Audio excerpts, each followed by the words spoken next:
Shalom, welcome to the third episode. Today we engage the issue of the Sabbath. There are many misconceptions pertaining to the Sabbath, and today we want to engage some of the objections that are lazy for not keeping the Sabbath.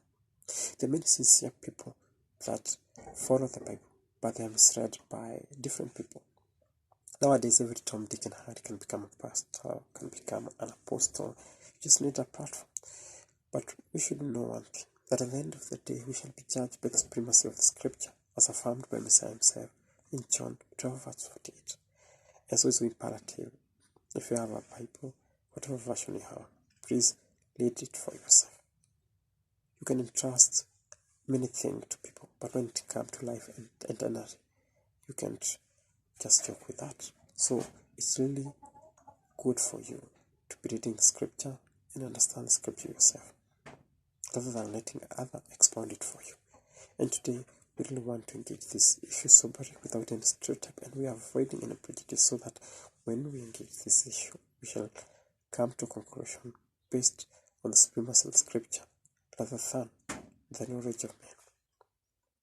And when people especially ask Sabbath keeper, why do you keep Sabbath? We don't get under it, because for us, we have been taught, or rather we have read from Scriptures, or Almighty has helped us to understand and also to really follow and emulate our predecessors, the apostles. Allow me to cite from one of the apostles, that is Peter. In 1 Peter 3:15, he advises and states, and let me read, "But sanctify the Lord Almighty in your heart, and be ready always to give an answer to every man that asketh you a reason of the hope in you, with meekness and fear."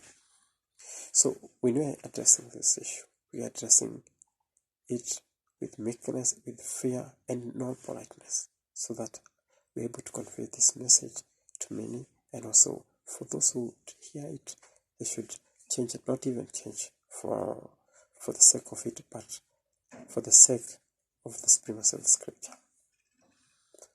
Let me start with the number one objection that is commonly cited by those who break the Sabbath.